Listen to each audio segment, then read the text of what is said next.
TV ನ್ಯೂಸ್ಗೆ ಸ್ವಾಗತ. ನಾನು ರಹಮಾನ್ ಹಸನ್. ಮನಿ ಕ್ಷಣದ ಪ್ರಮುಖ 25 ಸುದ್ದಿ ನೋಡೋಣ. ಕ್ವಿಕ್ 25 ನಲ್ಲಿ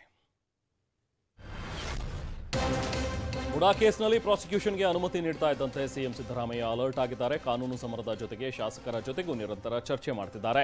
ಇನ್ನು ಇದೇ ವಿಚಾರವಾಗಿ ಹೈಕಮಾಂಡ್ ಜೊತೆ ಚರ್ಚೆ ಮಾಡೋದಕ್ಕೆ ಇಂದು ಸಿಎಂ ಸಿದ್ದರಾಮಯ್ಯ ದೆಹಲಿಗೆ ತೆರಳಲಿದ್ದಾರೆ. ಬೆಂಗಳೂರಿನ ಜಲಮಂಡಳಿಯಲ್ಲಿ ಒಂದೇ ದಿನ 200ಕ್ಕೂ ಹೆಚ್ಚು ವರ್ಗಾವಣೆ ಮಾಡಲಾಗಿದೆ. ಜೊತೆಗೆ ಒಬ್ಬರಿಗೆ ಡಬಲ್ ಪೋಸ್ಟಿಂಗ್ ಕೊಟ್ಟು ಜಲಮಂಡಳಿ ಎಡವಟ್ಟು ಮಾಡಿಕೊಂಡಿದೆ. ಬೆಂಗಳೂರು ಉಸ್ತುವಾರಿ ಸಚಿವ ಡಿಕೆ ಶಿವಕುಮಾರ್ ಗಮನಕ್ಕೆ ತರದೆ ವರ್ಗಾವಣೆ ಮಾಡಲಾಗಿದೆ. ಜಲಮಂಡಳಿ ಇತಿಹಾಸದಲ್ಲೇ ಮೊದಲ ಬಾರಿಗೆ ರಾತ್ರೋರಾತ್ರಿ ವರ್ಗಾವಣೆ ಮಾಡಲಾಗಿದೆ. ವಾಟರ್ ಇನ್ಸ್ಪೆಕ್ಟರ್, ಕ್ಲರ್ಕ್, ಹೆಲ್ಪರ್ಗಳಿಗೆ ವರ್ಗಾವಣೆ ಭಾಗ್ಯ ನೀಡಲಾಗಿದೆ. ಪೋಸ್ಟಿಂಗ್, ಟ್ರಾನ್ಸ್ಫರ್ಗೆ ಲಕ್ಷ ರೂಪಾಯಿ ಲಂಚ ನೀಡಿದ್ದಾರೆ ಅನ್ನೋ ಆರೋಪ ಕೇಳಿಬಂದಿದೆ. ರೇಣುಕಾಸ್ವಾಮಿ ಮೇಲೆ ಹತ್ಯೆ ಮಾಡಿದ ಪಟ್ಟಣಗೆರೆ ಶೆಡ್ ನಕ್ಷೆಯ ವರದಿ ಪೊಲೀಸರ ಕೈ ಸೇರಿದೆ.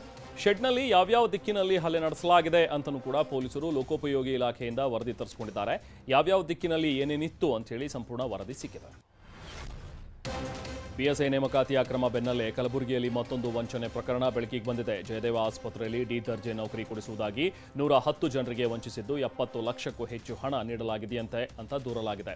ಅತ್ತ ಸೈಬರ್ ಕ್ರೈಂ ಪೊಲೀಸರು ಸಂತೋಷ್ ಸೇರಿ 5ರನ್ನ ವಶಕ್ಕೆ ಪಡೆದಿದ್ದಾರೆ. ಬಳ್ಳಾರಿಯಿಂದ ಅಜ್ಮೀರ್ ಯಾತ್ರೆಗೆ ಹೋಗಿದ್ದ ಒಂದೇ ಕುಟುಂಬದ 4 ನಾಪತ್ತೆಯಾಗಿದ್ದಾರೆ. ಬಳ್ಳಾರಿಯ ಜಯನಗರ ಅಪಾರ್ಟ್ಮೆಂಟ್ನಲ್ಲಿ ವಾಸವಿದ್ದ ನಜೀರ್ ಅಹಮದ್, ಮುನಿಯಾರ್ ರುಖಯ್ಯಾ, ಸಾನಿಯಾ ಕೌಸರ್ ಹಾಗೂ ಅಂಜುಮ್ ನಾಪತ್ತೆಯಾಗಿದ್ದಾರೆ. ನಾಗಸಂದ್ರ ಮೆಟ್ರೋ ನಿಲ್ದಾಣದಲ್ಲಿ ಪರದಾಡ್ತಾ ಇದ್ದ ಪ್ರಯಾಣಿಕರಿಗಾಗಿ ಬಿಎಂಟಿಸಿ ಬಸ್ ವ್ಯವಸ್ಥೆ ಮಾಡಲಾಗಿದೆ. ಕೆಲ ಆಟೋ ಚಾಲಕರ ದುಪ್ಪಟ್ಟು ದರ ವಸೂಲಿಗೆ ಬ್ರೇಕ್ ಹಾಕಿದ ಬಿಎಂಟಿಸಿ ನಾಗಸಂದ್ರ ಮೆಟ್ರೋ ಸ್ಟೇಷನ್ನಿಂದ ಪೀಣ್ಯ ಇಂಡಸ್ಟ್ರಿಯಲ್ ವರೆಗೂ ಕೂಡ 10 ಬಸ್ಗಳ ವ್ಯವಸ್ಥೆ ಮಾಡಿದೆ. ಹಸಿರು ಮಾರ್ಗದ ನಾಗಸಂದ್ರದಿಂದ ಮಾದಾವರ ವಿಸ್ತೃತ ಮಾರ್ಗದಲ್ಲಿ ಸಿಗ್ನಲಿಂಗ್ ಟೆಸ್ಟ್ ಹಿನ್ನೆಲೆಯಲ್ಲಿ 3 ನಿಲ್ದಾಣಗಳಲ್ಲಿ ಮೆಟ್ರೋ ಸಂಚಾರ ಸ್ಥಗಿತಗೊಳಿಸಲಾಗಿದೆ. ಯಾವುದೇ ಮಾಹಿತಿ ಇಲ್ಲದೆ ಪ್ರಯಾಣಿಕರು ಮೆಟ್ರೋ ಸ್ಟೇಷನ್ಗೆ ಬಂದು ವಾಪಸ್ ಹೋಗ್ತಾ ಇದ್ದಾರೆ. ಪೀಣ್ಯ ಇಂಡಸ್ಟ್ರಿ ಸ್ಟೇಷನ್ಗೆ ಹೋಗೋದಕ್ಕೆ ಆಟೋದವರು 50 ರೂಪಾಯಿ ಕೇಳ್ತಾ ಇದ್ದಾರಂತೆ ಬೇಸರ ವ್ಯಕ್ತಪಡಿಸಿದ್ದಾರೆ. ಮಂಡ್ಯ ಜಿಲ್ಲೆಯ ಮಳವಳ್ಳಿ ಪಟ್ಟಣದಲ್ಲಿ ಅಂಗಡಿಗಳ ಬೀಗ ಒಡೆದು ಸರಣಿ ಕಳ್ಳತನ ಮಾಡಲಾಗಿದೆ. ಮೆಡಿಕಲ್ ಸ್ಟೋರ್ನಲ್ಲಿ 60,000 ರೂಪಾಯಿ, ಐಸ್ ಕ್ರೀಂ ಅಂಗಡಿಯಲ್ಲಿ 4,000 ಹಾಗೂ ನಂದಿನಿ ಪಾರ್ಲರ್ನಲ್ಲಿ 10,000 ಹಣ ದೋಚಿದ್ದಾರೆ. ಮೊಬೈಲ್ ಟಾರ್ಚ್ ಹಾಕಿಕೊಂಡು ಕಳ್ಳತನ ಮಾಡ್ತಾ ಇರುವ ದೃಶ್ಯ ಸಿಸಿಟಿವಿಯಲ್ಲಿ ಸೆರೆಯಾಗಿದೆ. ರಸ್ತೆ ಬದಿ ಯುವತಿ ಜೊತೆ ಎಣ್ಣೆ ಪಾರ್ಟಿ ಮಾಡ್ತಾ ಇದ್ದದನ್ನು ಪ್ರಶ್ನಿಸಿದ್ದಕ್ಕೆ ಯುವಕ ಪೊಲೀಸರಿಗೆ ಆವಾಜ್ ಹಾಕಿದ್ದಾನೆ. ಬೆಂಗಳೂರಿನ ಸೋಮಸುಂದರಪಾಳ್ಯ ಲೇಕ್ ವ್ಯೂ ಅಪಾರ್ಟ್ಮೆಂಟ್ ಬಳಿ ಈ ಘಟನೆ ನಡೆದಿದ್ದು ಅವಹೇಳನಕಾರಿ ಪದಗಳಿಂದ ನಿಂದಿಸಿ ಕರ್ತವ್ಯಕ್ಕೆ ಅಡ್ಡಿಪಡಿಸಿ ಸುನಿಲ್ ಮೇಲೆ ಈಗ ಕೇಸ್ ದಾಖಲು ಮಾಡಲಾಗಿದೆ. ಮೈಸೂರು ಜಿಲ್ಲೆ ಟಿ ನರಸೀಪುರ ತಾಲೂಕಿನ ಕೆಂಪಯ್ಯನಹುಂಡಿ ಗೇಟ್ ಬಳಿಯ ಹೋಟೆಲ್ನಲ್ಲಿ ಸ್ಫೋಟಕ ಪತ್ತೆಯಾಗಿದೆ. ನೀಲಿ ಬಣ್ಣದ ಪ್ಲಾಸ್ಟಿಕ್ ಕವರ್ನಲ್ಲಿ ಟ್ಯೂಬ್ ಆಕಾರದ 9 ಸ್ಫೋಟಕ ವಸ್ತುಗಳು, ನಾಡ ಬಾಂಬ್ ಆಕಾರದ ವಸ್ತು ಪತ್ತೆಯಾಗಿದೆ. ಸ್ಫೋಟಕ ವಸ್ತುಗಳನ್ನು ಬಾಂಬ್ ನಿಷ್ಕ್ರಿಯ ದಳ ವಶಕ್ಕೆ ಪಡೆದಿದೆ. ರಾಯಚೂರಿನ ಮುದ್ಗಲ್ ಸರ್ಕಾರಿ ಆಸ್ಪತ್ರೆಯ ನೌಕರ ದುರ್ಗಪ್ಪ ಕೌಟುಂಬಿಕ ಕಲಹಕ್ಕೆ ಅಜ್ಜಿ ಹೆಂಡತಿಯನ್ನೇ ಕೊಲೆ ಮಾಡಿದ್ದಾನೆ. ಆಸ್ಪತ್ರೆಯ ಕ್ವಾರ್ಟರ್ಸ್ನಲ್ಲಿ ದ್ಯಾವಮ್ಮ ಜ್ಯೋತಿಯನ್ನ ಕೊಂದು ದುರ್ಗಪ್ಪ ಪರಾರಿಯಾಗಿದ್ದಾನೆ.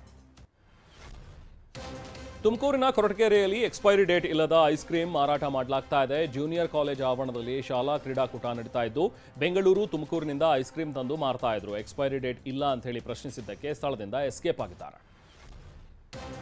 ಗಾಂಜಾ ಮಾರಾಟ ಮಾಡಲು ಯತ್ನಿಸಿದ ಆರೋಪಿಯನ್ನ ಪೊಲೀಸರು ಬಂಧಿಸಿದ್ದಾರೆ. ಕೋಲಾರ ನಗರದ ಆರ್ಜಿ ಲೇಔಟ್ ವಾಲ್ಮೀಕಿ ಭವನದ ಬಳಿ ಗಲ್ಪೇಟೆ ಪೊಲೀಸರು ಕಾರ್ಯಾಚರಣೆ ನಡೆಸಿ ಬಂಧಿತ ವೆಂಕಟೇಶ್ ಬಳಿ ಇದ್ದ 1 ಕೆಜಿ 250 ಗ್ರಾಂ ಗಾಂಜಾವನ್ನ ವಶಕ್ಕೆ ಪಡೆದುಕೊಂಡಿದ್ದಾರೆ.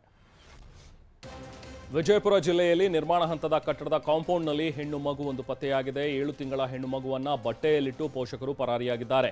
ಸ್ಥಳೀಯರು ಮಗುವಿಗೆ ಹಾಲುಣಿಸಿ ಆರೈಕೆ ಮಾಡಿದ್ದು ಜಿಲ್ಲಾಸ್ಪತ್ರೆಗೆ ರವಾನೆ ಮಾಡಲಾಗಿದೆ. ಪೋಷಕರಿಗಾಗಿ ಶೋಧ ಮಾಡ್ತಿದ್ದಾರೆ. ಬೆಳಗಾವಿ ಜಿಲ್ಲೆಯಲ್ಲಿ ಪ್ರವಾಹದಿಂದ ಗೋಕಾಕ್ ತಾಲೂಕಿನ ಸಾವಳಗಿ ಗ್ರಾಮಸ್ಥರು ಸಂಕಷ್ಟಕ್ಕೆ ಸಿಲುಕಿದ್ದಾರೆ. ಇದರ ನಡುವೆ ಕಾರ್ಮಿಕ ಮಹಿಳೆಯರಿಗೆ ಖಾಸಗಿ ಫೈನಾನ್ಸ್ಗಳು ಕಾಟ ಕೊಡ್ತಾ ಇವೆಯಂತೆ. ಪಡೆದಿರೋ ಸಾಲ ಕಟ್ಟುವಂತೆ ಸಿಬ್ಬಂದಿ ಕಿರುಕುಳ ನೀಡ್ತಾ ಇದ್ದಾರೆ ಅಂತ ಹೇಳಿ ಮಹಿಳೆಯರು ಕಣ್ಣೀರು ಹಾಕಿದ್ದಾರೆ. ಚಾಮರಾಜನಗರ ಜಿಲ್ಲೆಯ ಗುಂಡ್ಲುಪೇಟೆ ತಹಶೀಲ್ದಾರ್ ಕಚೇರಿ ರೈತರು ಅಹೋರಾತ್ರಿ ಧರಣಿ ನಡೆಸಿದ್ದಾರೆ. ಕಳ್ಳಿಪುರ ಗ್ರಾಮದಲ್ಲಿ ಜಮೀನಿಗೆ ಹೋಗೋದಕ್ಕೆ ಇದ್ದ ರಸ್ತೆ ಬಂದ್ ಮಾಡಲಾಗಿದ್ದು ಮನವಿ ಮಾಡಿದ್ರೂ ತಹಶೀಲ್ದಾರ್ ಸ್ಪಂದಿಸ್ತಾ ಇಲ್ಲ ಅಂತ ಆರೋಪಿಸಿ ರೈತರು ಪ್ರತಿಭಟನೆ ನಡೆಸಿದರು.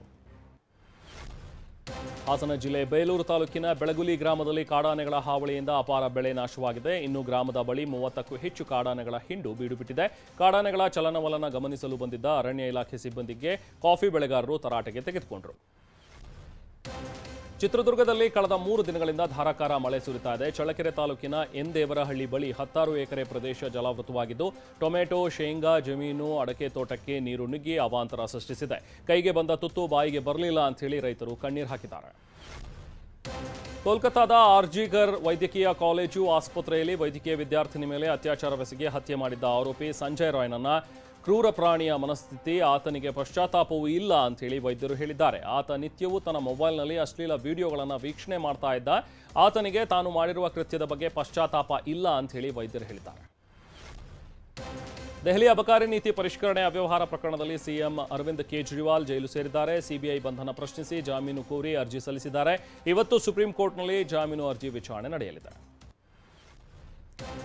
ಮಾಜಿ ಅಮೆರಿಕ ಅಧ್ಯಕ್ಷ ಹಾಗೂ ತಮ್ಮ ಪ್ರತಿಸ್ಪರ್ಧಿ ಡೊನಾಲ್ಡ್ ಟ್ರಂಪ್ ವಿರುದ್ಧ ಡೆಮಾಕ್ರೆಟಿಕ್ ಪಕ್ಷದ ಅಧ್ಯಕ್ಷೀಯ ಅಭ್ಯರ್ಥಿ ಕಮಲಾ ಹ್ಯಾರಿಸ್ ವಾಗ್ದಾಳಿ ನಡೆಸಿದ್ದಾರೆ. ಟ್ರಂಪ್ ಒಬ್ಬ ಗಂಭೀರತೆ ಇರುವ ವ್ಯಕ್ತಿಯಲ್ಲ, ಜಗತ್ತಿನಾದ್ಯಂತ ಸರ್ವಾಧಿಕಾರಿ ಮನಸ್ಥಿತಿಯ ನಾಯಕರು ಡೊನಾಲ್ಡ್ ಟ್ರಂಪ್ ಬೆಂಬಲಕ್ಕೆ ನಿಂತಿದ್ದಾರೆ ಅಂತ ಕಿಡಿಕಾರಿದರು.